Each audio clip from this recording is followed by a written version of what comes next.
Certo? Está gravando. Boa tarde a todas e todos, novamente. Na aula de hoje, no encontro de hoje, iremos falar sobre mudanças de estado de agregação. Agregação, tá? O que é algo que está agregado? Alguém pode responder? O que é algo que está agregado? Não precisam pensar na aula de hoje, só na palavra. O que é algo que está agregado? É algo que está junto, muito bem, que vem junto, né? Então, vamos lá. A matéria é formada por partículas, né? A partícula é o que chamamos de algo muito pequeno. Essa partícula pode ser um átomo ou um conjunto de átomos. Pode ser uma molécula, né? Então, quando eu falo de água, o que forma a água? A molécula de água. O que é a molécula de água? É o H2O. O que é o H2O? H2O. Vou colocar no chat ali, ó. H2O. Né?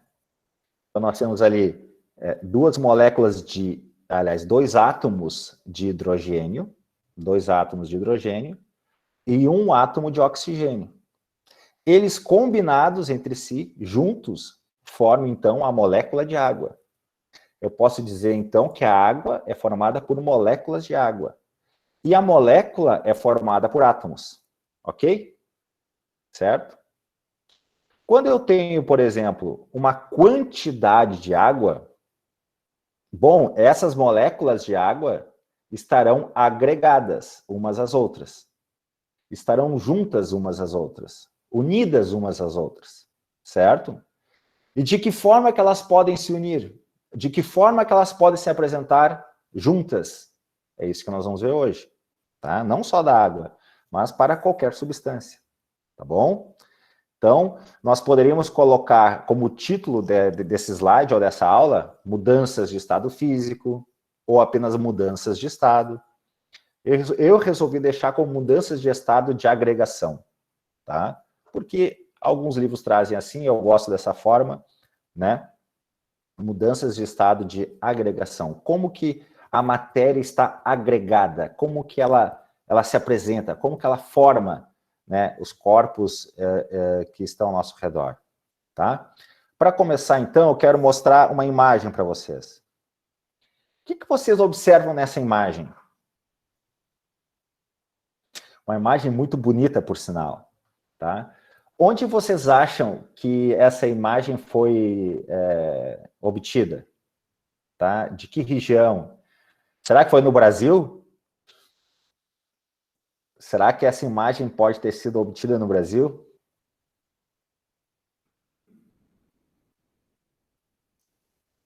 Certamente não, né, pessoal? O que é esses pontos vermelhos e amarelos ali, incandescentes?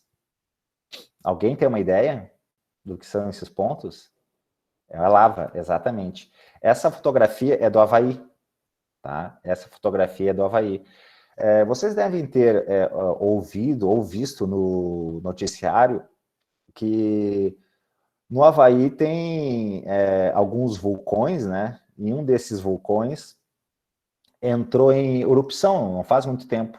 É o Kilauea, uma coisa assim, né? E essa lava, né, ela escoa, certo? O Havaí é um conjunto de ilhas, né? O Havaí é um conjunto de ilhas. Então, essa lava, ela é expelida, né, pelo magma e ela escoa, certo? Por isso que muito do que a gente enxerga no relevo da Terra são formações a partir de vulcões, né? Existem montes, por exemplo, tem lá no Japão Monte Fuji, por exemplo. Monte Fuji é muito bonito, né? É um monte muito bonito.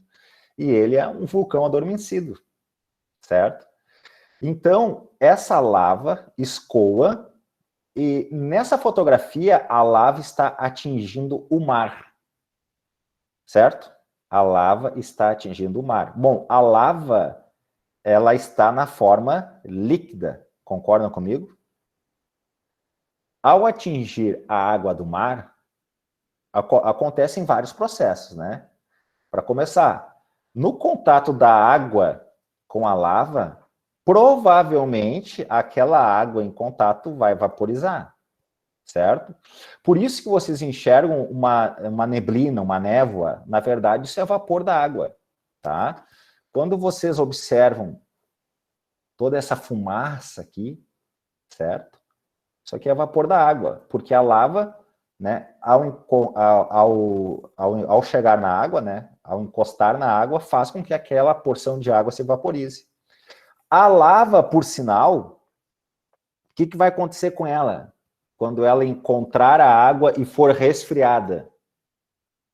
O que vai acontecer com a lava quando ela encontrar a água e for resfriada? Alguém pode Vira responder? rocha. Exatamente, exatamente. Então, a gente vai perceber que aqui, próximo do mar, né, nessa região, irá se formar uma quantidade muito grande de rochas, certo? Que é a lava depois de se solidificar, certo? Então, aqui nós percebemos que a lava líquida, né, encontra uma certa quantidade de água, também na forma líquida. Parte dessa água irá se vaporizar, formando aqui o vapor da água, e a lava vai se solidificar. Então, aqui nós estamos percebendo nessa imagem as três formas da natureza, aliás, as três formas com que a matéria se apresenta na natureza, como nós reconhecemos no nosso cotidiano, né? A forma sólida, a forma líquida e a forma gasosa, as formas mais comuns de se identificar, né? Essa é a forma correta de se falar, tá?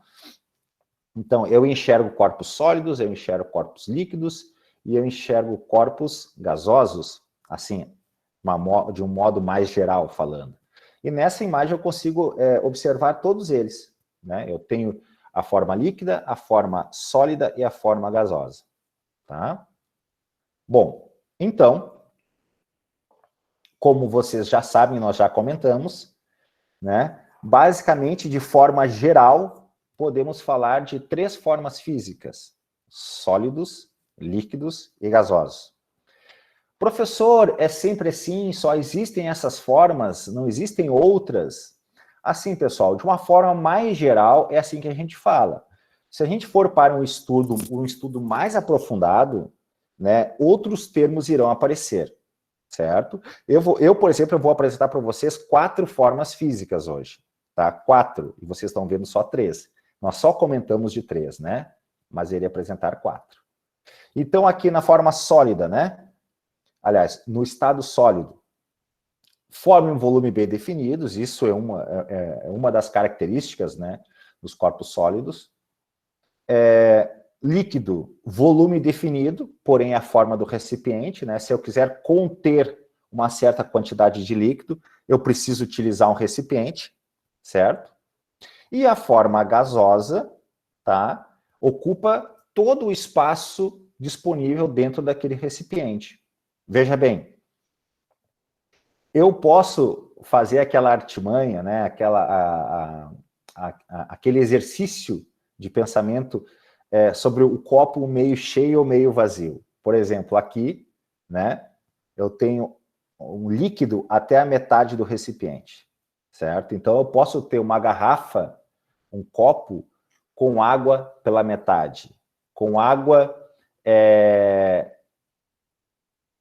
quase em excesso, quase transbordando, ou quase terminando, né? No fim, por exemplo, tá? Eu posso enxergar isso na forma líquida, tá? Porque a forma líquida, eu terei que utilizar um recipiente para conter essa forma, tá? Agora, quando eu falo de uma forma gasosa, não existe garrafa meio cheia ou meio vazia de ar, certo? Ah, mas o ar, ele pode acabar. de dentro de um cilindro, por exemplo. Se eu tiver ar comprimido, eu posso esgotar todo esse ar comprimido. É verdade, certo? Se eu tenho, então, um certo cilindro contendo um gás, esse gás pode acabar. Mas o que eu quero dizer aqui para vocês é o seguinte: tendo uma grande quantidade de gás dentro do recipiente ou uma pequena quantidade de gás, sempre será ocupado o espaço total disponível a ele. Como assim, professor? É simples, tá? Aqui dentro de um recipiente, de um cilindro ou dessa garrafa fechada, eu posso ter uma certa quantidade de gás, porém, o que pode mudar, dependendo da quantidade de gás que tem ali dentro, é a pressão, que é uma outra grandeza, tá? Então, eu posso ter algo sobre assim, eu posso ter um estado gasoso sob alta pressão ou sobre baixa pressão, dependendo da quantidade que eu tenho ali dentro. Wendel, sim, eu vou falar do plasma, tá? Vou falar do plasma. Tá certo, tá correto, tá? Então, de forma muito simples e resumida, forma sólida, líquida e gasosa, tá? São esses três estados mais gerais para o nosso cotidiano, tá bom? E aí, como eu já falei em aulas anteriores, nós temos as mudanças de estados físicos, né? Ou mudanças de estado de agregação, né?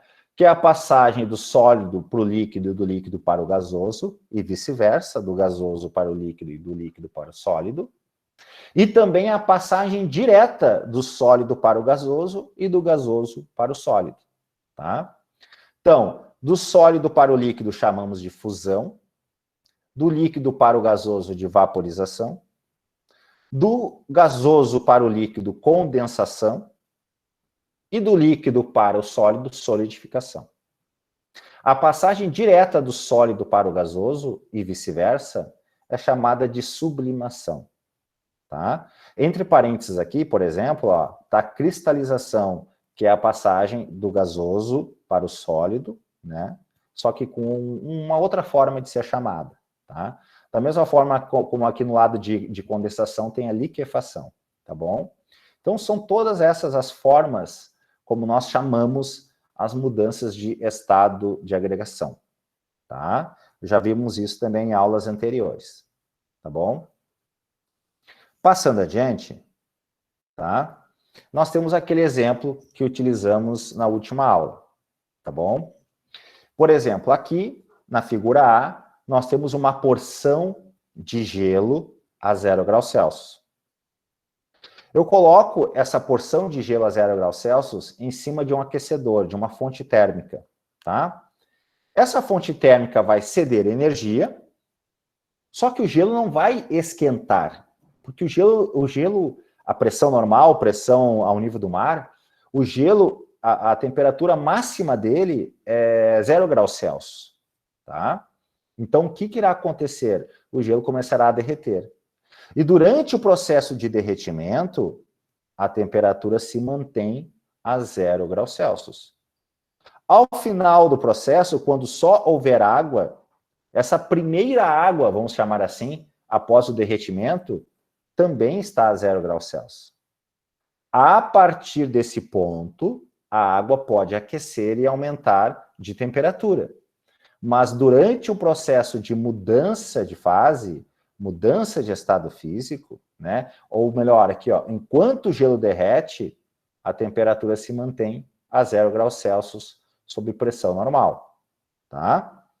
E a mesma coisa acontece para todos os outros pontos de mudança de fase. Não é só durante o derretimento do gelo.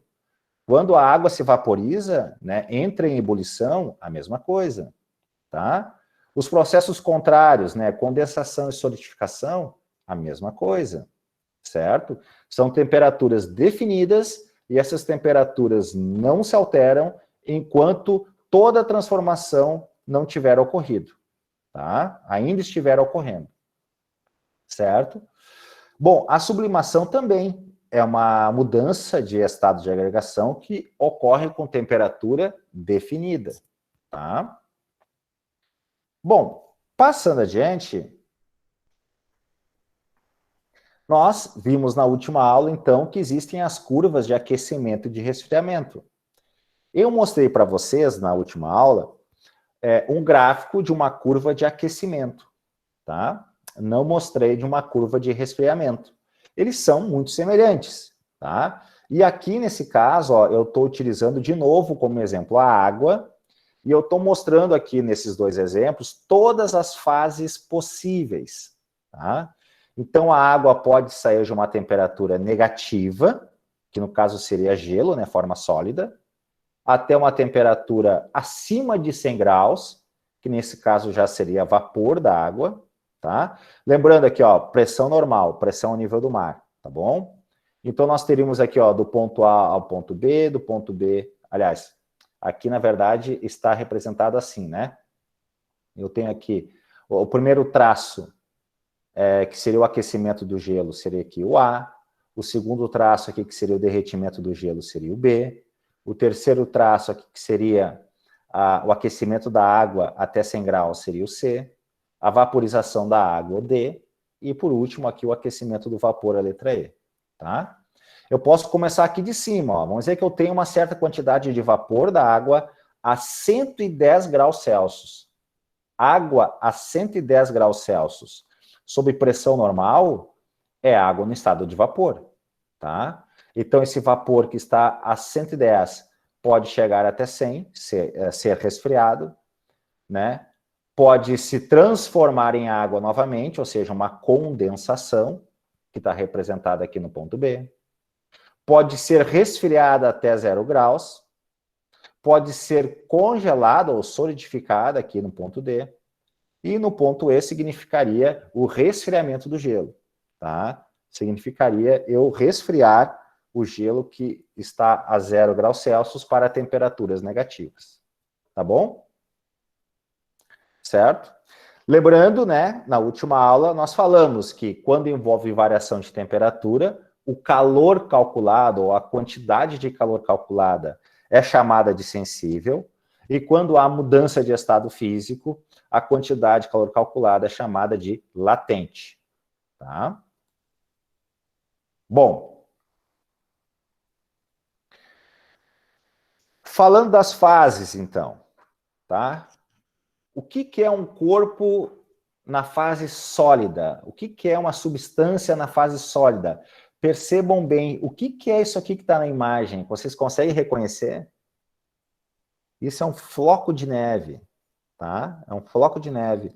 Veja bem que isso aqui é natural, tá? O floco de neve, ele forma essa figura geométrica, bem bonita aqui, tá? Por isso que, muitas vezes, o símbolo que representa refrigeração num ar-condicionado, por exemplo, é representado por uma estrelinha, tá? Às vezes, num automóvel, tu tem um botão com essa estrelinha aqui, que seria o botão do ar-condicionado, que seria o botão de refrigeração. Assim como em geladeiras, em freezers, ar-condicionado residencial, essa imagem aparece bastante quando se fala de refrigeração, tá? Representa um floco de neve. Tem toda uma explicação por que fica assim, tá? Isso, Maria, tem toda uma explicação por que fica assim, tá? Por exemplo, em química, se vocês não viram ainda esse assunto, vocês certamente terão, que é as chamadas pontes de hidrogênio, tá? A água, quando ela se solidifica, ela forma as pontes de hidrogênio, certo? Em resumo, tá? Quando a água, né, se solidifica, ela forma novas ligações químicas entre as moléculas de água. E essas ligações formam uma geometria diferente da forma líquida, tá? Então, aliás, é por isso que quando a água congela, ela se expande, diferentemente das outras coisas. Vocês já ouviram falar que não se leva a garrafa de água para o freezer, Porque essa garrafa pode congelar e, ao congelar, pode estourar a garrafa, né? Por que isso ocorre? Porque a água líquida, ao se solidificar, ela consegue fazer um novo arranjo geométrico entre as moléculas de água, através das pontes de hidrogênio. Tá? Então, é por isso que forma-se essa figura geométrica. Tá? Então, vamos lá. Na fase sólida, partículas muito próximas umas das outras, agrupadas de forma coesa, certo? Vamos imaginar uma barra de ferro, né? Uma barra de alumínio, tá? Que é algo sólido, né? Eu encontro no nosso dia a dia, no meio ambiente, com temperaturas ambiente e pressão normal, na forma sólida, certo? Então, as partículas desse corpo sólido são muito próximas, né, umas das outras, e estão agrupadas de forma coesa, tá? Apresentam volume fixo, forma própria, e não sofrem compressão. Vamos lá. Eu posso amassar algo que é sólido, concorda? Mas eu não posso comprimir a ponto de reduzir o seu volume significativamente, né? Então não sofre compressão, tá? As partículas que formam os corpos sólidos, apresentam pequenos movimentos oscilatórios em torno de uma posição fixa. Ou seja, lembra de quando a gente falou de temperatura, né? Toda a matéria tem um nível de agitação, certo? Que depois a gente pode chamar isso, né? Quando falamos de temperatura, de agitação térmica, né? Então, esses movimentos oscilatórios sempre existem, tá? Inclusive nos corpos sólidos. É que a gente não consegue enxergar, obviamente, porque nós só enxergamos o corpo de forma macroscópica. Mas se eu fosse olhar para as partículas que formam aquele corpo, naturalmente eu conseguiria ver, né, um movimento de oscilação, de vibração dessas partículas. Tá? Então, isso é o que caracteriza um corpo sólido. O que caracteriza, então, um corpo líquido? Bom, as partículas, né, na forma líquida estão um pouco mais afastadas do que na forma sólida, e as forças de coesão são menos acentuadas. Tá? O que significa isso? Né? Quando eu olho, por exemplo, para uma parede, tá? Para mim é algo intransponível, eu não consigo atravessar a parede. Quando eu olho para uma mesa de madeira, é algo intransponível, eu não consigo atravessar aquela mesa de madeira. Isso é meio óbvio, né, para todo mundo. Porém, quando eu olho uma superfície de uma piscina, né, aquela água da piscina que forma uma superfície, eu consigo mergulhar na piscina, né? Eu consigo mergulhar na água da piscina, justamente porque essas forças de coesão entre essas partículas que formam ali aquele líquido, elas são menores, são menos acentuadas, então eu consigo romper essa força de coesão. Quando eu vejo um balde com água, eu coloco a mão dentro do balde, né, com água, eu consigo romper ali com a água e mergulhar uma parte do meu corpo, né? Com o sólido eu não conseguiria fazer isso, devido à ligação entre essas partículas, tá? Ok? Bom, continuando. Apresentam um volume constante, tá? Um volume constante, certo? E a forma do recipiente que os contém, certo? Outra coisa muito importante que caracteriza um líquido, né? É a capacidade de escoar. Os líquidos escoam, tá? É por isso que se eu derrubar um copo com água no chão, a água vai se espalhar, ela vai escoar, ok? Isso caracteriza um líquido, tá? São praticamente incompressíveis, ou seja, eu não consigo colocar 2 litros de água numa garrafa que só cabe 1 litro. Eu não consigo fazer isso, né? Eu não consigo comprimir 2 litros de água fazendo com que ocupe apenas 1 litro, né? Então, os líquidos são praticamente incompressíveis. Tá? Na fase gasosa, partículas completamente separadas umas das outras, certo? O volume do gás, né, o volume na forma gasosa é variável, ocupando todo o espaço do recipiente que o contém e adquirindo a sua forma, tá? Então, eu não tenho recipiente meio cheio de ar e meio vazio, tá?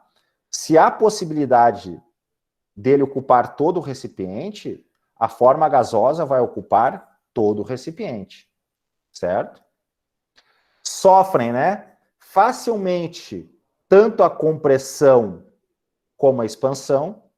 Então, eu posso colocar um grande volume de ar dentro de um cilindro, por exemplo, quando eu falo que eu tenho ar comprimido, né? Ou, por exemplo, quando eu estou calibrando os pneus de um veículo, eu estou colocando ar, né, dentro de um espaço que é limitado, certo? É limitado. O pneu tem uma certa limitação, ok? O que vai acontecer? Quando eu colocar ar dentro de um pneu, esse ar vai estar sofrendo pressão, ele vai estar comprimido ali dentro, tá? Ok? E as partículas estão livres e em constante movimento aleatório. Tá? Então, essas são as características da fase sólida, líquida e gasosa. Né? A gente viu na sequência, fase sólida, líquida e gasosa. Tá? E o quarto estado da matéria? Vocês já ouviram falar certamente de plasma. Tá? Então, ó, o que é o plasma? Plasma é um gás ionizado. Tá? O que seria isso? O que seria um gás ionizado? Pense assim comigo, tá? Assim como os sólidos, né, e os líquidos, os gases também são formados por átomos, né? São formados por átomos, tá? Então, quando eu falar gás hélio, gás oxigênio, gás, sei lá, argônio, por exemplo, né, os gases nobres, tá? Então, eu tenho ali átomos que compõem aqueles gases, certo? Os átomos, por sua vez, eles possuem uma estrutura de núcleo atômico e eletrosfera, que é a nuvem eletrônica que fica ao redor do núcleo. No núcleo do átomo, eu tenho prótons e tenho nêutrons, tá? Professor, Sim, fala, Michael. eu vou sair da chamada. Você entra na chamada de novo que eu tô usando os dados. Vou tentar entrar pela internet que tá caindo e voltando aqui em casa. Tranquilo, Michael. Então, assim, nós temos no átomo o núcleo, composto de prótons e nêutrons, tá? E ao redor do núcleo, os elétrons, certo? E todo átomo tem uma quantidade definida de elétrons, tá? Elétrons a mais ou elétrons a menos, tá? Significa que aquele átomo está ionizado, certo? Lembra de quando a gente estudou íons, tá? E tinham lá os cátions e os ânions, certo? Então, diz assim, né? O plasma é um gás ionizado, tá? É o estado da matéria em 99,9% do universo observável, tá? Tanto nas estrelas quanto no espaço interestelar. Veja bem, onde é que eu vou encontrar plasma? Né? Toda vez que eu olho para o céu, tá? E eu vejo as estrelas, certo? Ou eu vejo o Sol, que também é uma estrela, tá? Eu estou olhando para plasma, de uma certa forma, tá bom? Claro que o que chega até nós é a luz, né? Mas essa luz chega porque cada estrela tem, né, assim, reações nucleares ali que estão emitindo muita luz, certo?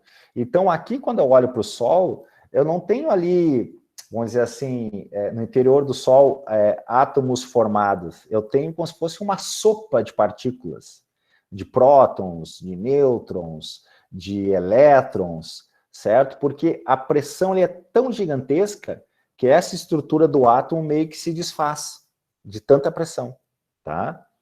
Então, toda vez que eu olho, né, para o espaço, aliás, esse fundo que vocês estão enxergando na minha tela, na minha imagem, esse fundo é de uma nebulosa.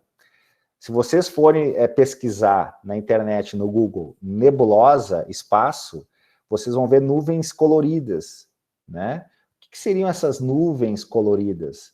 As nebulosas também são chamadas de berçário de estrelas, ou seja, são quantidades gigantescas de matéria no espaço, né?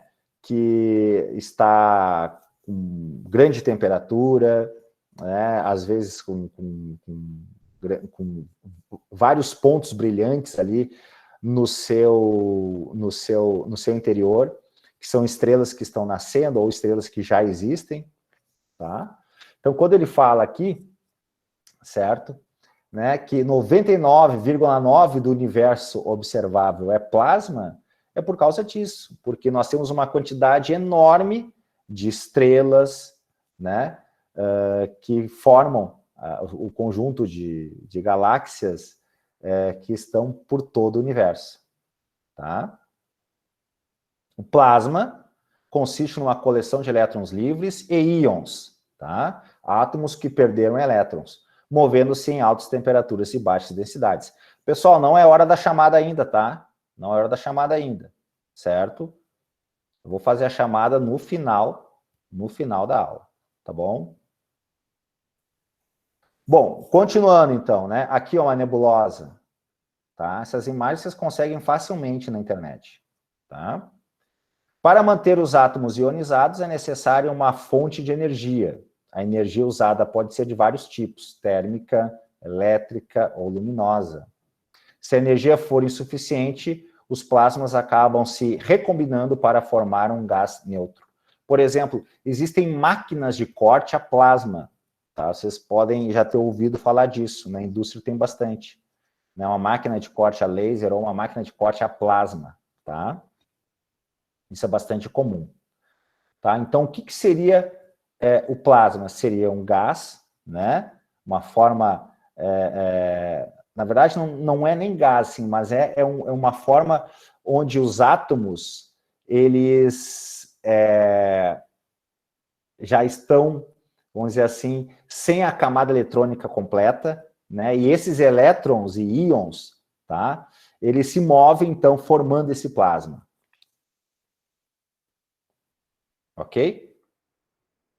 Ó, isso aqui é bem fácil a gente encontrar também na internet, até à venda, tá bom? Nós temos essas bolas, tá? E esses pontos aqui, né, se unem ao globo, isso aqui é um vidro, né? E aí acendem. Isso aqui é bem bonito. Quem já foi no Museu da PUC em Porto Alegre, sabe que tem um grande desses lá, tá? Como fala aqui, ó, os componentes de um plasma podem ser acelerados e direcionados por campos eletromagnéticos, tá? Isso possibilita sua aplicação em novos processos de fabricação de produtos e na busca de novas formas de energia sustentável e mudante para o futuro. Em nosso cotidiano, muito importante, o plasma está presente nas lâmpadas a vapor e fluorescentes e, recentemente, nas telas de alguns tipos de televisão, tá bom? Então, falamos de sólido, líquido, gasoso e agora de plasma, né? Muito bem. Falando, então, do processo de vaporização e condensação, no primeiro momento, tá? Como que ocorre a passagem de uma forma líquida para uma forma gasosa e vice-versa, tá?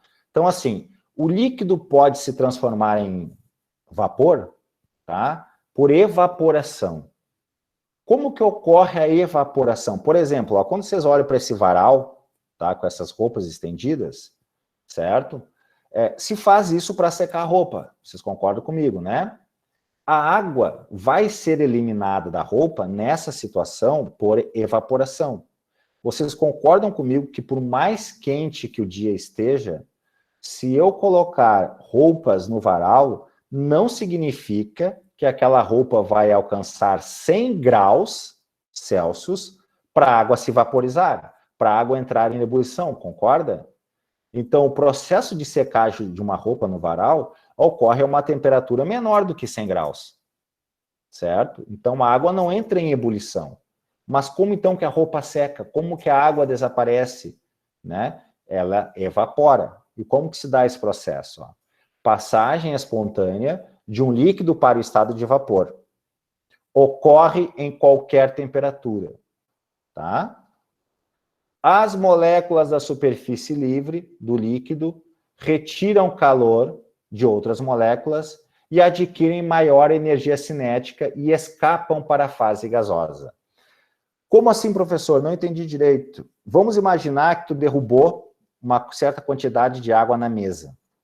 Aquela água vai ficar para sempre ali ou ela vai evaporar? Ela vai acabar evaporando. Como assim? Existe na superfície da água uma certa quantidade que vamos chamar de moléculas que estão mais próximas de se libertarem da outra quantidade maior, certo? Por isso que a gente fala, ó, moléculas da superfície livre. São as moléculas que tu tem na superfície daquela poça da água, daquela quantidade de água, tá? Elas vão retirando calor das outras moléculas, adquirem maior energia de agitação, maior energia cinética, e acabam escapando para a forma gasosa, tá bom? A temperatura das moléculas restantes diminui. Vamos lá. Quando eu estou dentro de uma piscina, certo? Dentro da piscina, tá? Estou com o corpo todo molhado, tá? E eu saio da piscina, muitas vezes as pessoas sentem frio, tá? Por que sentem frio? Certo? Vamos lá. Quem está fora da piscina está tranquilo. Está sequinho, não está sentindo frio. Tá? Vamos falar que isso é verão, tá? Verão. Não vamos nem falar de quando é inverno, tá bom? Aí quando a pessoa sai da água, sente frio. Por que isso ocorre? Porque o corpo da pessoa está molhado.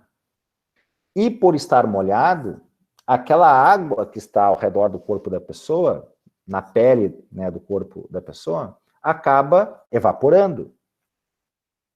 Ok? Acaba evaporando.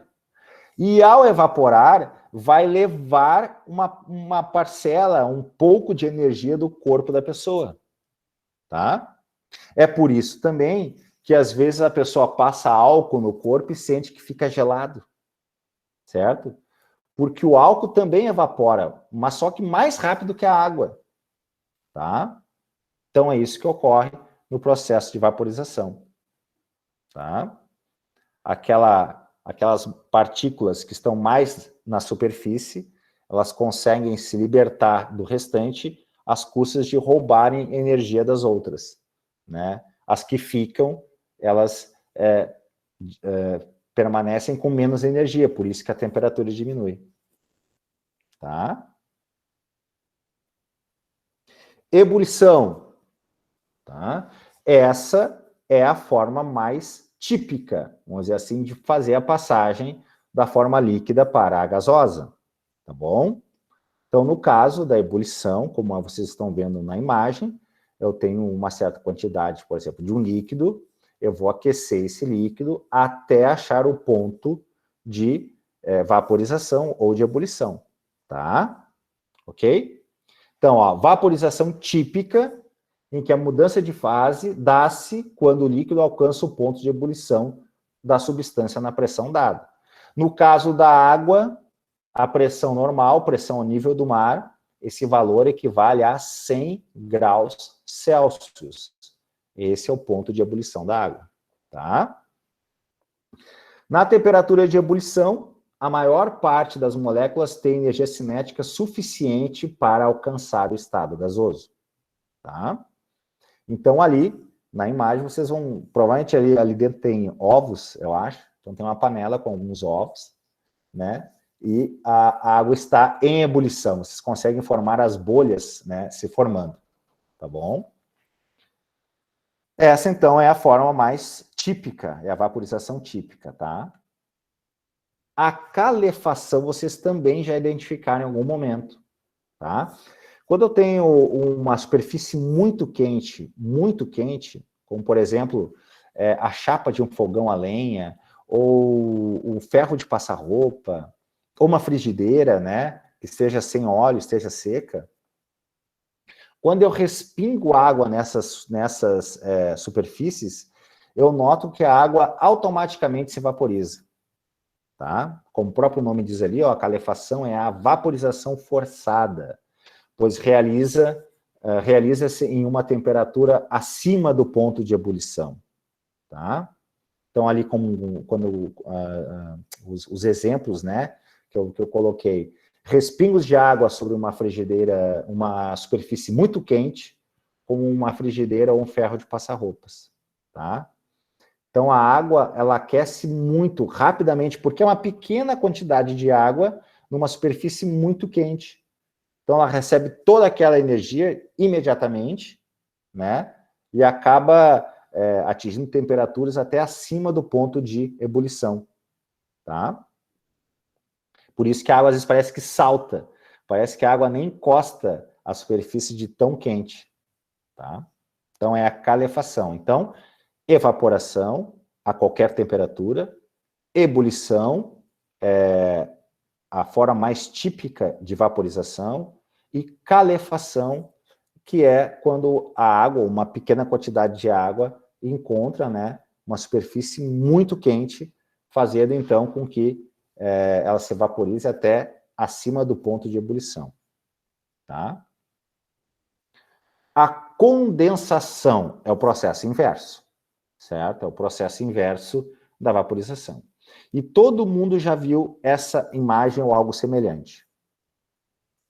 Um copo de água gelado, um copo de refrigerante gelado, a latinha do refrigerante, ou a garrafinha de água, né? Quando eu pego algo que está na geladeira ou no freezer, gelado, mas seco, e coloco sobre a mesa, rapidamente eu consigo observar a formação dessas gotículas de água ao redor do copo ou do recipiente. Por que isso ocorre? De onde que vem essa água?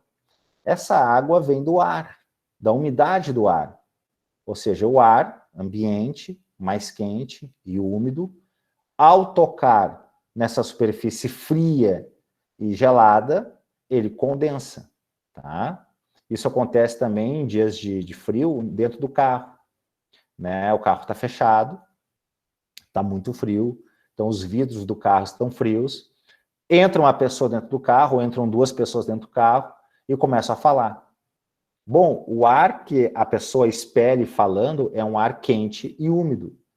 Esse ar atinge o para-brisas, ele vai condensar.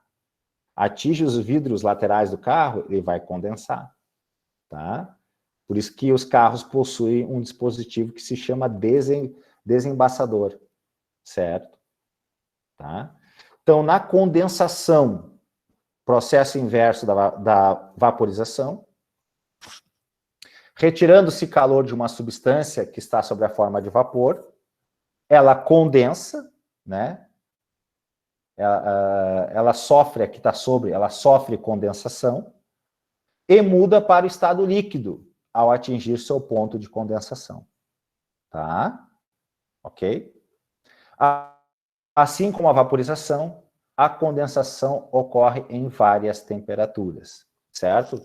Quem tem em casa panelas com tampa de vidro, sabe que se forma água, né, na tampa. A gente pode perceber quando a gente está cozinhando que os vapores, né, de água sobem, atingem a tampa e aí formam gotículas de água na própria tampa, certo? É porque tu tens ali uma quantidade quente que sobe e encontra uma região fria, uma tampa fria. Então, naturalmente, bate, perde energia e torna-se água novamente. Tá? É isso que acontece. Pessoal, alguma dúvida até o momento? Alguma pergunta?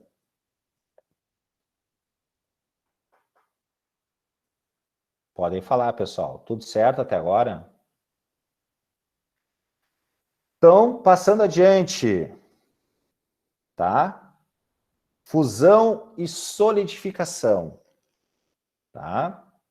Então, Sob determinada pressão, a fusão ocorre quando fornecemos energia necessária a uma substância no estado sólido, tá? Então, o gelo pode sofrer fusão, certo? O ferro pode sofrer fusão, tá? Corpos sólidos, em geral, podem sofrer a fusão, tá? Ok? Claro que vocês vão pensar assim, como é que é a fusão da madeira? Aí é mais complicado, a madeira provavelmente vai queimar, né, e não vai se fundir, não vou encontrar madeira líquida, até porque a madeira é algo mais complexo, ela é resultado, né, de um organismo que era vivo, certo? Então nós temos ali uma condição diferente. Agora, falando da tabela periódica, né, daqueles elementos que compõem a tabela periódica, aqueles que se apresentam na forma sólida podem fundir e se tornarem, né, líquidos, tá? Os metais é bem fácil de fazer isso, né? Tanto é que a gente tem uma indústria inteira que faz isso. Derrete o aço, derrete o alumínio, derrete o cobre, derrete o ouro, transforma esses metais sólidos na forma líquida, tá? Mas, para nós aqui, o exemplo que a gente mais gosta de utilizar é o da água, né? Porque ela é abundante, é essencial à vida, e facilmente eu percebo água nas 3 formas físicas, né? Sólido, líquido e gasoso, tá? Então, aqui vocês observam um copo com água, só que o gelo está flutuando na superfície, e aqui um copo com parafina, só que a parte sólida da parafina está no fundo, não está flutuando, porque existe uma condição diferente da água para as outras coisas, para as outras substâncias, tá bom? Então, no processo inverso, quando retiramos energia de um sistema em fase líquida, as partículas se reaproximam e ocorre a solidificação. Então, aquecer um sólido até derreter, até transformar em líquido, é a fusão, né? Essa passagem é a fusão, e o contrário é a solidificação, tá? A quantidade de energia necessária para fundir ou solidificar determinada massa ou substância é a mesma. Vimos isso na última aula também, tá? Ok? Muito bem, pessoal. E aí, nós chegamos no diagrama de fases, tá? E vamos ver o que é esse diagrama, tá bom? Vamos lá. A água pode se apresentar na forma sólida, na forma líquida e na forma gasosa, certo? Em vários momentos eu falei para vocês o seguinte, que a temperatura de fusão do gelo, tá? Ocorre a 0 graus Celsius, certo? A pressão normal, pressão nível do mar, tá? Pressão de 1 atmosfera, tá bom? E a água vira vapor, se vaporiza, entra em ebulição a 100 graus Celsius, também considerando pressão atmosférica ao nível do mar, tá? Significa que só existem esses 2 pontos de fusão e de vaporização para a água? Não. Existem muitos outros, tá? Porque esses pontos de fusão e de vaporização dependem da pressão. Quando eu falo de pressão normal, pressão ao nível do mar, pressão de 1 atmosfera, eu conheço esses pontos. É 0 graus Celsius e 100 graus Celsius. Para a água, tá? Mas se as pressões forem diferentes, se a pressão for muito menor que a pressão nível do mar, ou muito maior, tá? Bom, são outros valores. Onde que eu vou reconhecer esses valores? Onde que eu irei encontrar esses valores? No diagrama de fases da substância. Nesse caso aqui, eu estou mostrando para vocês o diagrama de fases da água. E ele é assim, ó, ele é um gráfico dessa forma, tá? O que faz esse gráfico, pessoal? Preste atenção, tá? Muito importante isso, porque a próxima avaliação vai cair muito disso, tá bom? O diagrama de fases de uma substância qualquer ou da água, ele separa as regiões onde aquela substância se apresenta na forma sólida, na forma líquida e na forma gasosa, tá? Como vocês podem perceber aqui, nós temos uma região indicada como sólido, outra região indicada como líquido e uma outra região indicada como fase gasosa. Esse gráfico tem dois eixos. O eixo horizontal, que está aqui embaixo, é o eixo da temperatura, que nesse caso aqui está representado por um T da escala absoluta, da escala Kelvin. E aqui eu tenho um eixo vertical que representa a pressão a qual a substância está submetida, que aqui está em milímetros de mercúrio, tá? Que é uma forma de medir a pressão, certo? Esse gráfico, ou esse diagrama, terá 3 linhas, certo? Uma linha número 1, que está aqui, é sempre essa. Uma linha no número 2, que está aqui, é sempre essa. E outra linha número 3, que está aqui. Tá? A linha número 1 separa a região sólida da região líquida. A linha número 2 separa a região líquida da região gasosa. E a linha número 3 separa a região sólida da região gasosa. Tá? Existem, nesse diagrama, 2 pontos bem definidos. Um ponto chamado de PT, que significa ponto triplo, tá? E outro aqui que se chama PC, que seria ponto crítico, certo? Tá? Bom, o que diz aqui no nosso slide? Diz assim, o diagrama de fase de uma substância pura é o diagrama pressão versus temperatura, que indica seu estado físico conhecendo apenas essas duas grandezas. Ou seja, eu te falo o valor da pressão, eu te falo o valor da temperatura e tu consegue identificar no diagrama se essa substância está na forma sólida, na forma líquida ou na forma gasosa. Tá? Cada um dos diagramas é composto por 3 curvas e os 2 pontos destacados. Tá bom? Vamos ver aqui. O que é a curva número 1? A curva número 1 é chamada de curva de fusão ou solidificação. Tá? Por exemplo, eu disse para vocês o seguinte, tá? Eu disse para vocês que a água, sob pressão normal, que significa isso, significa pressão ao nível do mar, pressão de 1 atmosfera, tá? A água, ela derrete, ou melhor, ela tem ponto de fusão, o gelo tem ponto de fusão a 0 graus Celsius. Significa o seguinte, que esse ponto que eu estou falando agora está em cima dessa linha número 1 em algum lugar aqui, tá? Ou seja, eu vou ter um ponto aqui de pressão normal, pressão ao nível do mar, que equivale a 1 atmosfera ou 760 milímetros de mercúrio, é o mesmo valor em 2 unidades de medidas diferentes, tá? E a correspondente temperatura aqui, que será o 0 graus Celsius.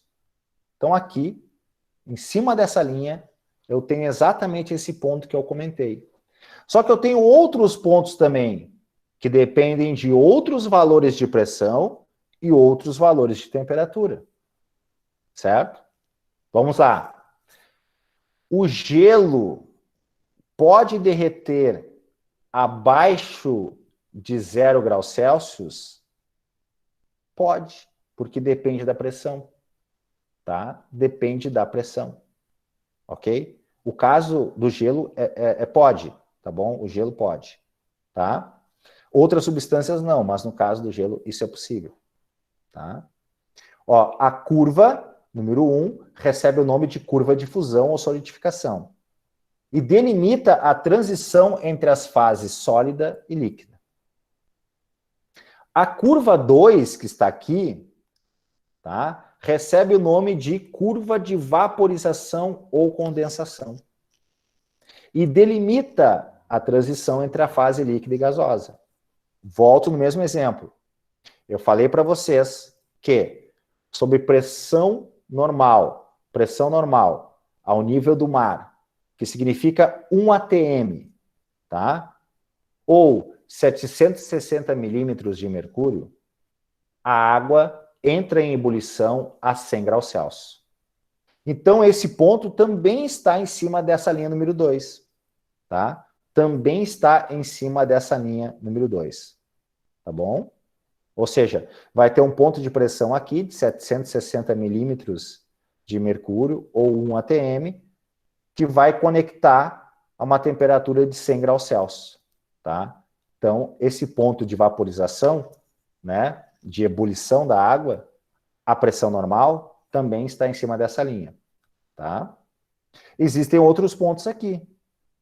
Por exemplo, a água pode existir na forma líquida acima de 100 graus? Pode, depende da pressão. Quer ver um exemplo onde isso acontece dentro da tua casa? Na panela de pressão. Se usa a panela de pressão para cozinhar os alimentos de forma mais rápida, certo? A água dentro da panela de pressão, ela atinge temperaturas superiores a 100 graus Celsius, porque a pressão é maior do que a pressão ambiente, tá? Ok? E a curva número 3 é a curva de sublimação ou ressublimação, tá? Sublimação ou cristalização também, que delimita a região aqui sólida e gasosa, né? Então, quando uma substância, um corpo, está sofrendo a sublimação, né?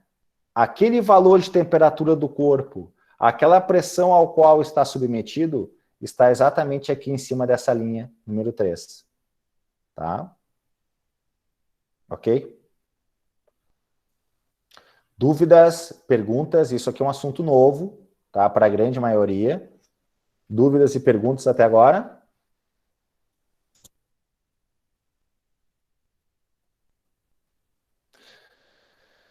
Esse ponto PT, ponto triplo, é um único ponto.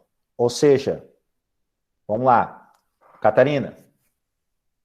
Esse ponto triplo, tá? Ele é a junção das 3 curvas, da curva número 1, da curva número 2 e da curva número 3, tá?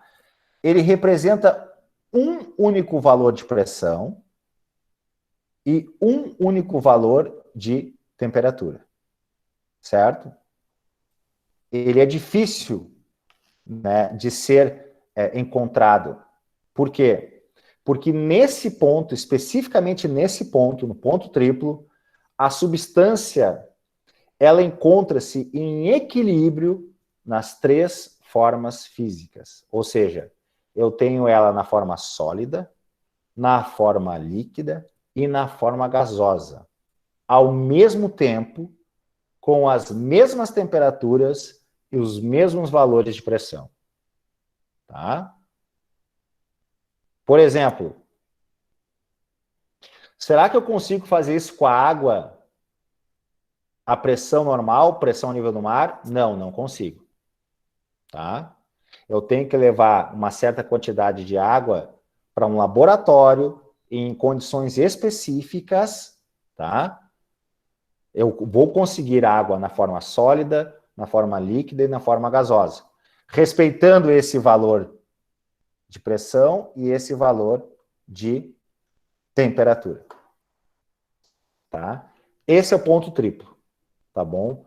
Toda substância vai ter, então, esse ponto triplo, tá? Exceto o hélio, tá? O hélio não tem. E esse ponto crítico? Bom, quando vocês, ou o pai ou a mãe de vocês, compra um botijão de gás, um bujão de gás, aqueles P13, né? Que tá todo mundo acostumado. O pessoal fala assim, eu tenho que comprar um gás de cozinha. O que tem dentro daquele botijão? Vocês acham que é considerado vapor ou gás? Pode chutar, à vontade. Comprei gás de cozinha, tá? Comprei gás de cozinha, tá bom? Botijão de gás de cozinha, tá? E aí, eu quero saber se dentro dele, o que é considerado ali a parte gasosa só, é considerado vapor ou gás. Bom, eu respondo para ti que é considerado vapor, tá bom? O que eu tô queimando na chama do fogão é vapor, tá? Por quê? Vocês podem perceber que quando vocês mexem um botijão de gás, ele faz um barulho, como se fosse um líquido se mexendo ali dentro. E é verdade, tá? Aquele gás ali dentro, que a gente chama de gás, ele está liquefeito, certo? Ele está na forma líquida. Então, se ele está na forma líquida, é que provavelmente ali dentro eu tenho vapor. Porque é o vapor que passa para a forma líquida e é o líquido que passa para a forma de vapor. Entende? O estado de gás para a física, ele é acima do vapor.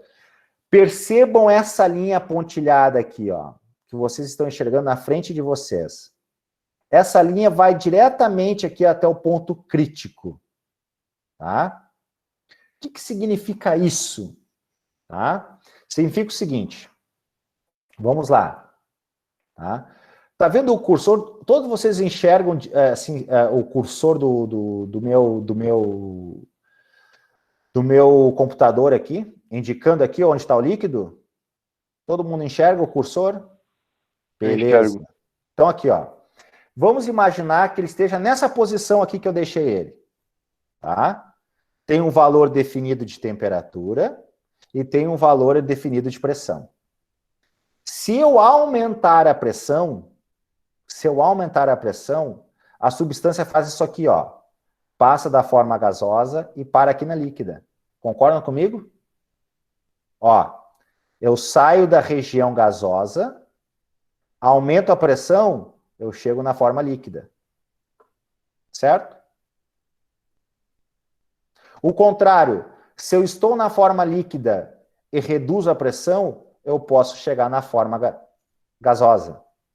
Certo? Então, enquanto isso pode ser feito, em toda essa região aqui eu posso fazer isso, ó. Em toda essa região eu posso passar do líquido para o gasoso, do gasoso para o líquido, apenas mudando a pressão. Mas aqui eu não consigo fazer isso, ó.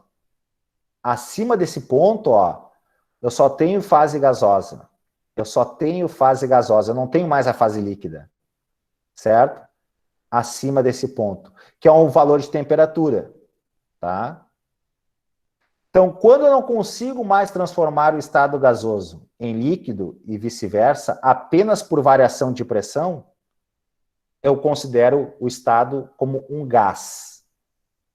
Antes disso, é vapor. Então, por exemplo, tu comprou um desodorante, tá? E tu sacode o desodorante e tu vê que ali dentro tem um líquido, que é o próprio desodorante, o perfume dele, né? Ok? E tem também uma outra substância misturada. Essa outra substância misturada ao líquido é que faz com que o líquido saia e tu possa usar na pele, né? A mesma coisa com uma tinta spray.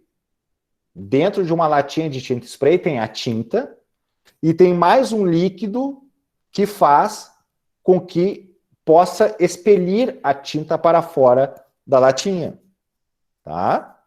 Ok? Certo?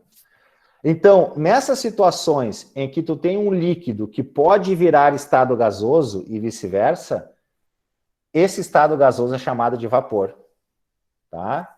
Então, o que tu queima, né, na chama do fogão, que nós chamamos de gás, que é o gás de cozinha, na verdade é um estado de vapor, tá? É um estado de vapor, certo?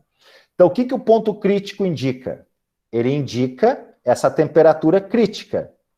Acima desse valor, só existe a substância na forma gasosa. E eu chamo esse estado de gás. Abaixo desse ponto crítico, tá? O estado gasoso é chamado de vapor. Então, eu tenho dois nomes para o mesmo estado gasoso. Gás é acima do ponto crítico, em cima da temperatura que indica o ponto crítico, temperatura crítica, e vapor é abaixo desse valor, tá? Entendido? Passando adiante, ó, esses slides ficarão disponíveis para vocês. Então, vocês têm a gravação do encontro e mais os slides, tá? Então, assim, vocês percebam que tem muita explicação em cada slide, tá? Por exemplo, aqui, ó, estamos falando da curva de fusão e solidificação. Estamos exatamente em cima da curva. Exatamente em cima da curva número 1. Então, o que pode acontecer aqui, ó? A substância pode ir do ponto A para o ponto B, do ponto B para o ponto A, do ponto C para o ponto D, do ponto D para o ponto C. Ou seja, pode andar assim, horizontalmente, ou assim, verticalmente. E aqui está dito tudo o que acontece, ó. Quando andar de A para B, é a fusão por aquecimento sob pressão constante. Quando ir de B para A, é a solidificação por resfriamento sob pressão constante. Certo? Ok? Quando ir de C para D, é a fusão, ou seja, eu estou derretendo o sólido, transformando o sólido em líquido, por redução da pressão a uma temperatura constante. E de D para C é a solidificação por aumento de pressão. Perceba aqui, ó, se vocês quiserem depois imprimir e botar uma régua em cima, né? Como essa linha aqui é horizontal, de A para B, é um único valor de pressão, tanto para A como para B. E aqui no ponto C e D, eu tenho um único valor de temperatura, tanto para C como para D. Tá? Ok? Esse gráfico, esse diagrama, percebo que tem uma inclinação diferente, ó. A curva número 1, ela está inclinada para a esquerda aqui, tá? Porque é o da água, certo? É o diagrama da água. Porém, para a maioria das substâncias, essa curva está inclinada para a direita, tá? Para a maioria das substâncias. É porque a água é diferente, tá? Inclusive, uma das razões pela água ser diferente é que se formam, né, aqueles flocos de neve que a gente viu lá na imagem anterior, tá bom? Passando adiante, então, ó, vimos a curva de fusão ou solidificação, tá? Aqui, ó, no caso, a água e mais 3 substâncias, o bismuto, o ferro e o antimônio, essas 4 substâncias têm essa curva número 1, que é a curva de fusão, inclinada para a esquerda, tá? Inclinada para a esquerda, tá? E aqui está a representação do que acontece quando sai de A para B, quando sai de B para A, quando sai de C para D ou de D para C. Pessoal que já está colocando o número da turma, eu vou pedir isso no final da aula, eu vou colocar assim, agora é a hora da chamada, tá bom? E quando eu colocar isso ali embaixo, vocês coloquem o número da turma, tá? Senão vocês acabam saindo muito antes do final da aula, tá bom? Certo, gente? Então, passando a gente, tá? Ó, curva de fusão, para a maioria das substâncias, curva de fusão, quando eu falar de água, bismuto, ferro e antimônio. Curva de vaporização. Bom, essa é a mesma para todos, tá? Refere-se ao ponto de ebulição, ó. O que acontece de A para B? Vaporização por aquecimento sob pressão constante. De B para A, ocorre a liquefação, ou seja, estou transformando em líquido, né? Ou condensação, por resfriamento sob pressão constante. De C para D e de D para C, ocorre a vaporização, tá? Por redução de pressão sob pressão sob temperatura constante. Ou seja, é isso que acontece dentro do botijão de gás. Conforme eu vou gastando o vapor de gás, quando eu queimo ele na chama do fogão, vai diminuindo a pressão interna dentro do botijão e mais líquido vai se transformando em vapor, tá? Então, ao queimar o vapor de gás ali, né, de gás de cozinha, na chama do fogão, automaticamente eu estou provocando dentro do botijão a vaporização do líquido que está ali dentro, tá? Então, ó, de C para D, vaporização por redução da pressão sob temperatura constante. E de D para C, liquefação ou condensação por aumento de pressão sob temperatura constante. Tá? E por último, a curva de sublimação, ou ressublimação, ou ainda cristalização, tá? Que é a passagem do estado sólido para o estado de vapor, tá? E vice-versa. Então aqui, ó, de A para B, houve a passagem do estado sólido para o estado gasoso, tá? Sublimação por aquecimento sob pressão constante. De B para A, ressublimação ou cristalização, tá? Ou sublimação, simplesmente, por resfriamento sobre pressão constante, tá bom? De C para D, sublimação por redução da pressão sob temperatura constante, e de D para C, ressublimação por aumento da pressão sob temperatura constante, tá? Veja bem aqui, ó. Eu tenho dois diagramas, agora com valores, tá? Então, eles estão, assim, representados aqui, óbvio, mas eles são os mais próximos da realidade para essas duas substâncias. O que eu tenho aqui, ó? Eu tenho o dióxido de carbono, tá? E aqui eu tenho a água. Então, percebam que o dióxido de carbono tem aqui a curva de fusão deitadinha para a direita, né? E a da água aqui, número 1, mais deitada para a esquerda, tá bom? Então, aqui eu tenho, ó, no ponto triplo, tá? Eu tenho o valor de pressão e de temperatura para o dióxido de carbono. Então, aqui, 5 atmosferas. 5 atmosferas é 5 vezes o valor da atmosfera ao nível do mar, tá? Da pressão atmosférica ao nível do mar, certo? Significa que, no meio ambiente, o dióxido de carbono, tá? Ele vai sempre estar na forma gasosa. Ó, uma atmosfera é a pressão normal ao nível do mar. Conforme a altitude aumenta, diminui essa pressão. Veja bem aqui, ó, menos 78 graus Celsius, menos 56 graus Celsius, tá?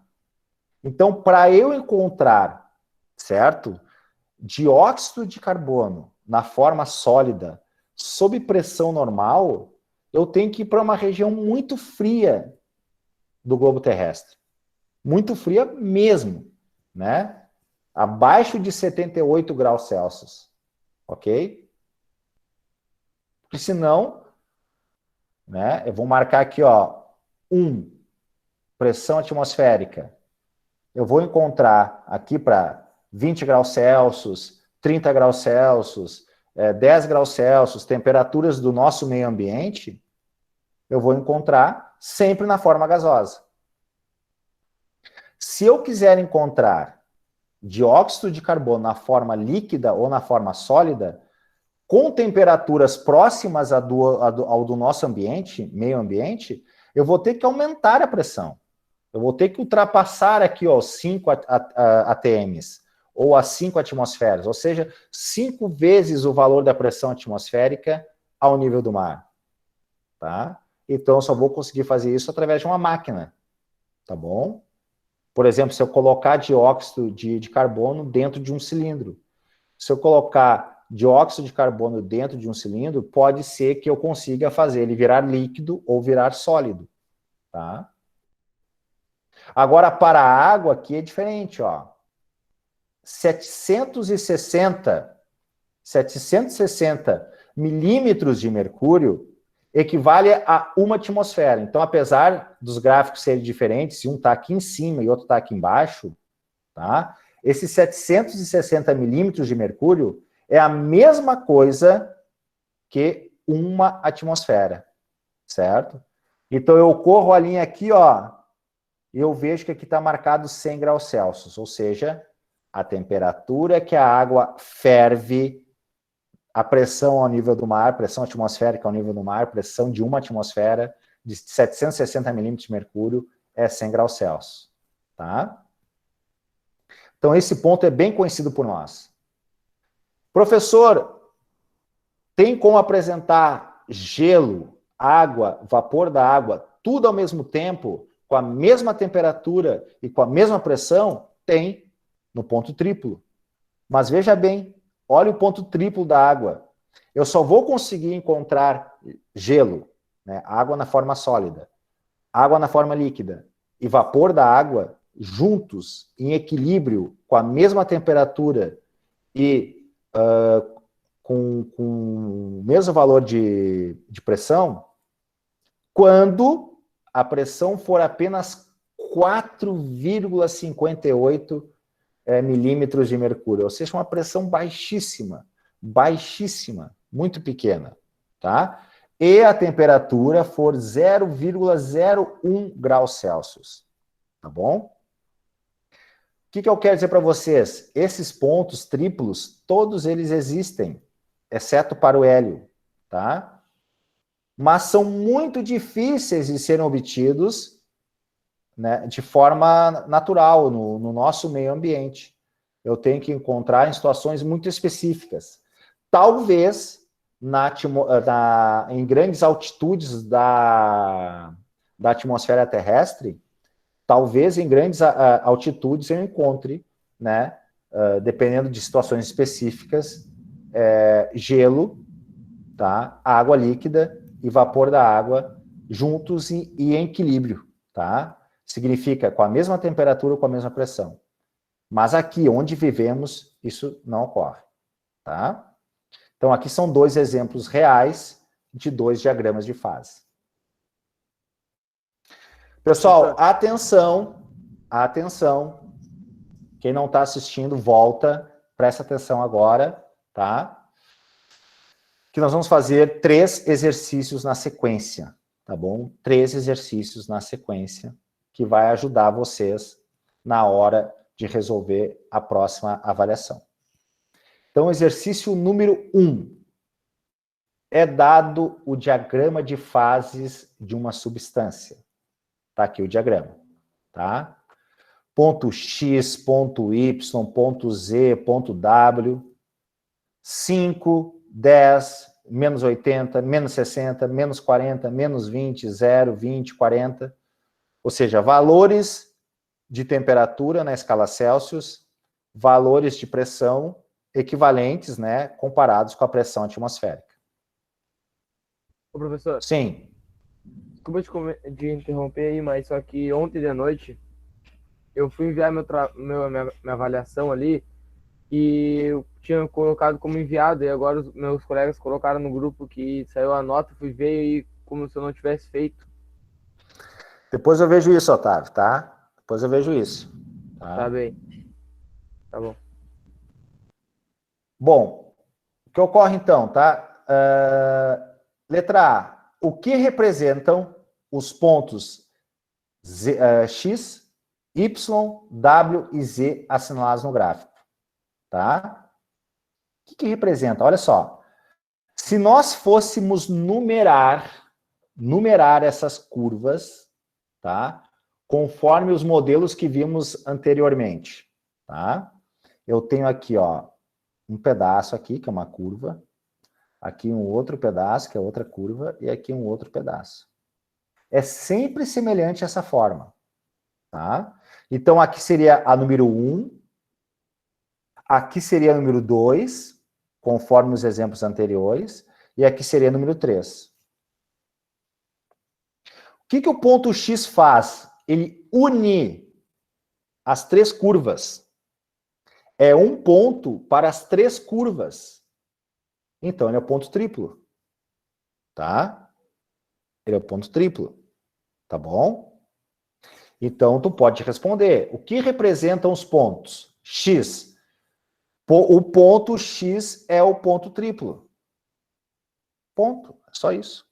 É o ponto triplo para essa substância. Tá? É o ponto triplo para essa substância. Tem um valor de pressão, um valor de temperatura, e a substância nesse ponto, ela se apresenta na forma sólida, na forma líquida e na forma gasosa em equilíbrio. Tá? A resposta está no próximo slide, tá bom? Não precisa ficar preocupado com isso, que no próximo slide está tudo respondido. Tá? O que representa o ponto Y? O ponto Y é um ponto em cima da curva de sublimação, certo? Então, para esse ponto, eu tenho a coexistência, ou melhor, podem existir ao mesmo tempo o estado sólido e o estado gasoso. Tá? É um valor de pressão, é um valor de temperatura, em cima da curva de sublimação, onde podem existir em equilíbrio a forma sólida e a forma gasosa. O que é o ponto W? O ponto W é um ponto em cima da curva de fusão. É um valor de pressão, um valor de temperatura em cima dessa curva, tá? Onde coexistem os estados líquido e sólido, ou sólido e líquido, em equilíbrio. Tá? E o ponto Z? O ponto Z é um ponto em cima da curva de vaporização, né? É um valor de temperatura, um valor de pressão, certo? Onde coexiste a forma líquida e a forma sólida em equilíbrio. O que é coexistir? É eu falar em gelo a 0 graus Celsius e água a 0 graus Celsius. É eu falar em água a 100 graus Celsius e vapor da água a 100 graus Celsius. Ou seja, eles podem existir os dois em equilíbrio ao mesmo tempo. Tá? Lembra daquela imagem com um copo com água e gelo? Que depois de um certo tempo, tanto a água e o gelo estão à mesma temperatura? Então, são duas formas que coexistem ao mesmo tempo. Letra B. Sob pressão normal de 1 atm, tá? 1 atm está aqui para baixo. Ó. 5 atms, 10 atms, 1 atm deve estar por aqui. Ó. Tá? E 20 graus Celsius, então está aqui, ó. Está na forma gasosa. Ó. Sob pressão de 1 atm, temperatura de 20 graus Celsius, em que fase se encontra a substância? Aqui, ó. Aqui embaixo. Fase gasosa, tá? Fase gasosa, tá bom?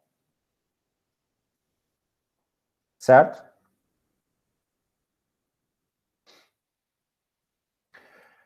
E letra C, assinale no diagrama as regiões correspondentes às fases sólida, líquida e de vapor.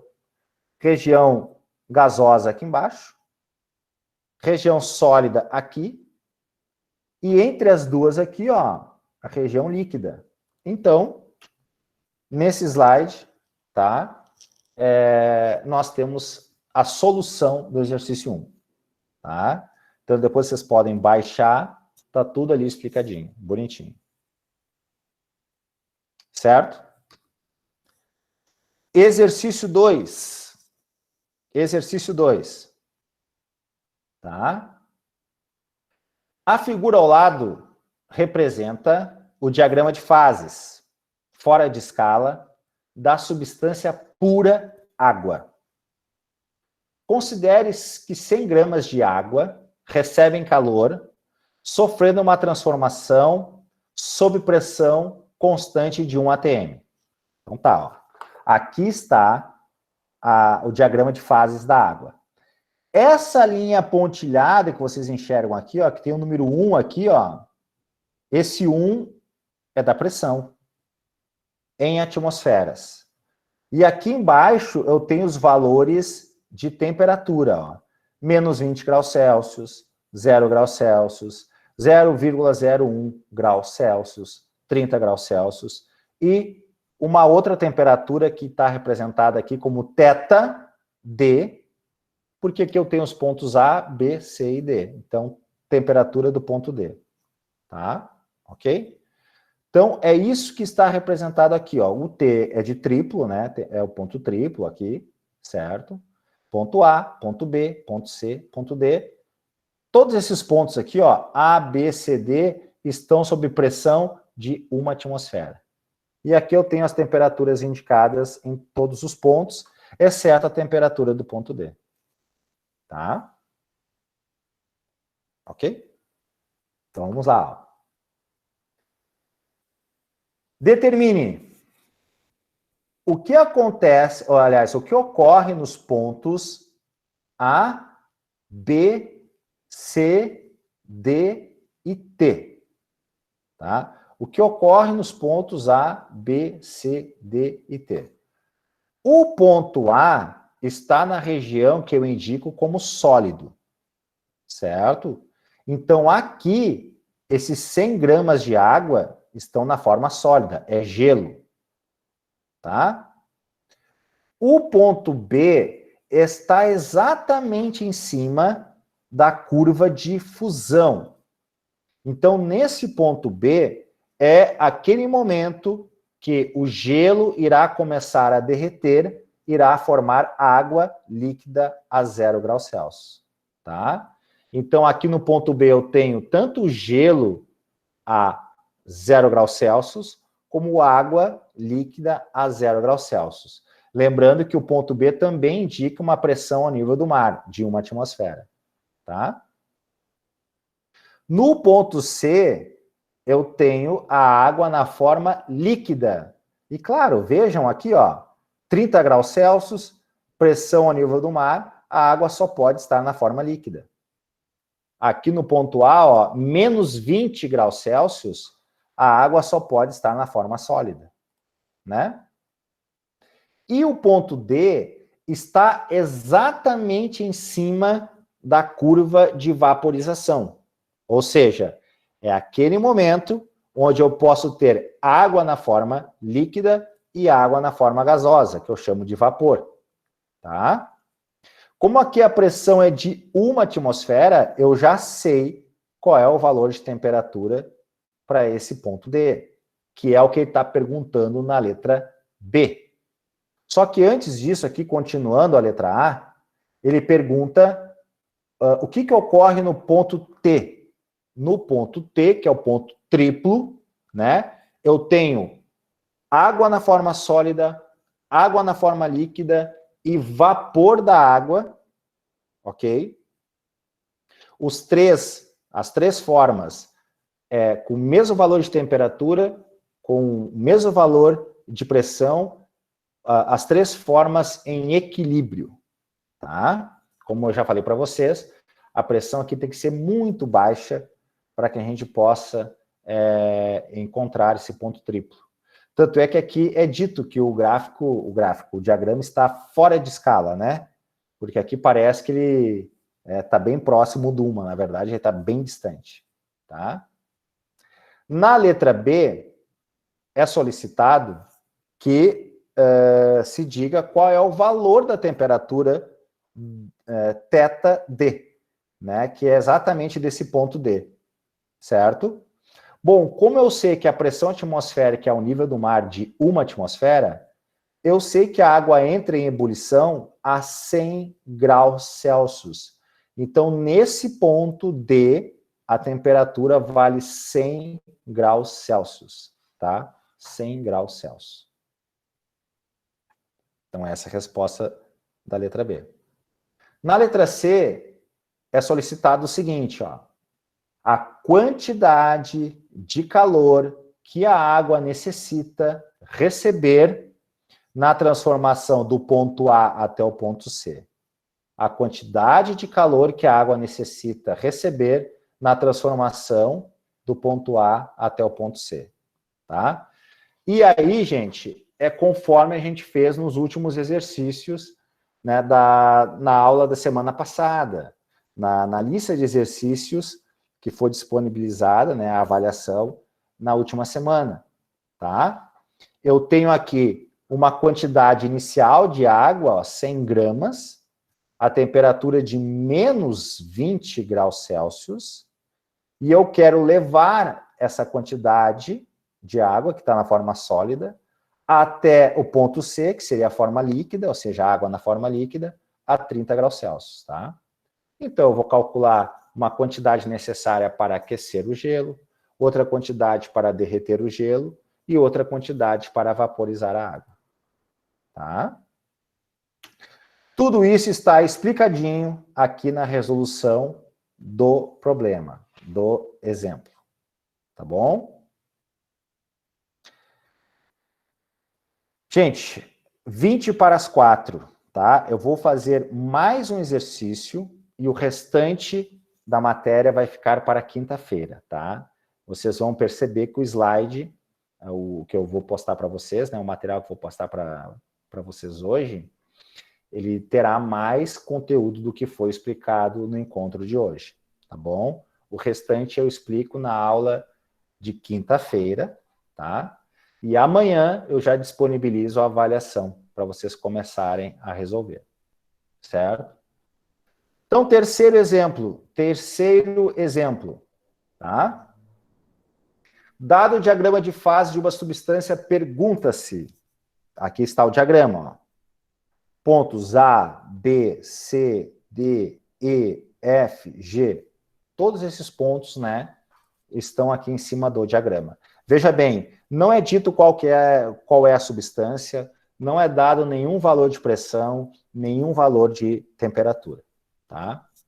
Pergunta-se, que mudança de fase ocorre quando a substância passa do estado A para o estado B? Bom, eu tenho que reconhecer qual é o estado aqui, o estado físico da substância nessa região, qual é o estado físico da substância nessa outra região e qual é o estado físico da substância nessa outra região. A região indicada por A, como a gente viu nos diagramas anteriores, indica que uma região sólida. Assim como B indica uma região líquida e C uma região gasosa. Então, o que ocorre quando a substância passa do estado A para o estado B? De A para B, ela irá sofrer a fusão, irá ocorrer a fusão. Ou seja, a substância irá passar do estado sólido para o estado líquido. Certo? Que mudança de fase ocorre na passagem do estado B para o estado C? Do estado B, que é líquido, para o estado C, que é gasoso, irá ocorrer a vaporização. Então, de B para C, irá ocorrer a vaporização. Tá? Letra C. Em que fase pode encontrar-se a substância no estado representado pelo ponto D? Bom, o ponto D está exatamente sobre a curva de sublimação. Então, a substância pode se apresentar na forma sólida ou na forma gasosa. Certo? eu posso encontrar a substância tanto na fase sólida como na fase gasosa. Certo? Letra D. E nos estados representados pelos pontos E, F e G? Bom, no ponto E, o ponto que eu observo agora aqui, ele une as três curvas, a curva de fusão, a curva de vaporização e a curva de sublimação. O que isso significa? Que o ponto E é o ponto triplo. Tá? Então, no ponto E, eu posso encontrar a substância na forma sólida, na forma líquida e na forma gasosa, em equilíbrio. No ponto F, esse ponto F está representado exatamente em cima da curva de fusão. Então, eu posso encontrar essa substância na forma sólida e na forma líquida. Tá? E o ponto G, ele está exatamente em cima da curva de vaporização. Certo? Então, eu posso encontrar a substância na forma líquida e na forma gasosa. Tá? Certo? Bom, a letra E, a última, nós já sabemos, ó. Qual dos pontos assinalados no diagrama é o ponto triplo ou tríplice? E por que recebe esse nome? Bom, é o ponto E, né? É o ponto E, já falamos dele até inclusive aqui na letra D. Certo? Por que ele recebe esse nome de triplo ou tríplice? Porque é o ponto onde eu encontro em equilíbrio os três estados da matéria: sólido, líquido e gasoso. Tá? Então, vocês podem perceber que a solução do exercício 3 está aqui também. Tá bom? Está aqui também. Então, ó, exercício 3, exercício 2, exercício 1. Tá? São bons exemplos, 3 exemplos, para a próxima avaliação, que vocês terão acesso a partir de amanhã. Tá? O restante nós vamos ver na próxima aula, que é quinta-feira. Nós vamos falar aqui desses pontos de fusão e solidificação, vamos falar de ebulição e condensação, de sublimação. Tá? Pessoal, dúvidas, perguntas? Algo que vocês queiram falar sobre a aula de hoje, comentar? É bastante assunto, tá? Assim, se surgirem dúvidas, vocês já sabem, vocês podem me procurar, apesar que quinta-feira nós iremos falar de novo do mesmo assunto, só iremos continuar os slides e finalizar esse conteúdo, tá bom? Então, agora, eu vou colocar aqui, ó, chamada no chat, tá? Chamada, certo? Agora vocês podem colocar aí a turma, ok? Enquanto isso, eu vou... Não vou finalizar a gravação agora, porque eu preciso que vocês respondam primeiro a chamada. Tá? Para quem está assistindo essa gravação, tá? Para quem perdeu o encontro síncrono, ok? Não se esqueçam que teremos aí 4 avaliações, né? Uma por semana. Tudo conta presença, assim como os encontros síncronos também contam presença, tá? Certo, gente? Estou no aguardo de vocês para eventuais dúvidas. Qualquer coisa podem perguntar agora, nesse momento, enquanto responde a chamada. Podem perguntar na aula de quinta-feira ou no horário de atendimento, que é às sextas-feiras, né? Sexta-feira pela manhã, tá bom? Qualquer coisa, enviem uma mensagem também direta lá no e-aula, que eu respondo, ou para o meu e-mail que já foi informado, tá? Quem está saindo, não se esqueça de responder a chamada, tá? Para quem assistiu até agora, para quem teve paciência, muito obrigado pela presença e pela audiência, tá bom? Quem não tem nenhuma dúvida já pode sair, já? Pode. Quem já respondeu a chamada e não tem dúvidas, pode sair. Tá bom? Tá bom, então. Até mais. Valeu pela aula, professor. Até mais. Até mais, Micael.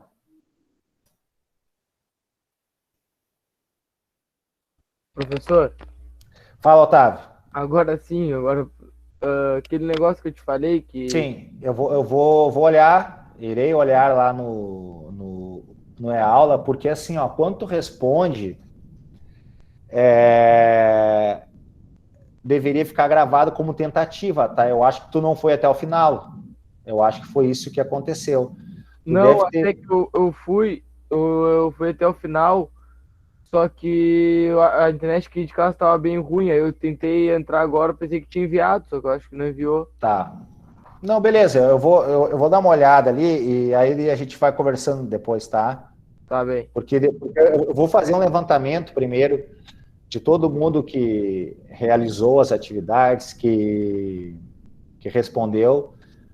Vou ver quantos não responderam ou que tiveram algum problema, tá? Tá bom. Para depois a gente ver como é que a gente faz isso aí. Tá bom, Otávio? Tá bom, professor. Tchau, tchau. Valeu. Certo, tchau, tchau.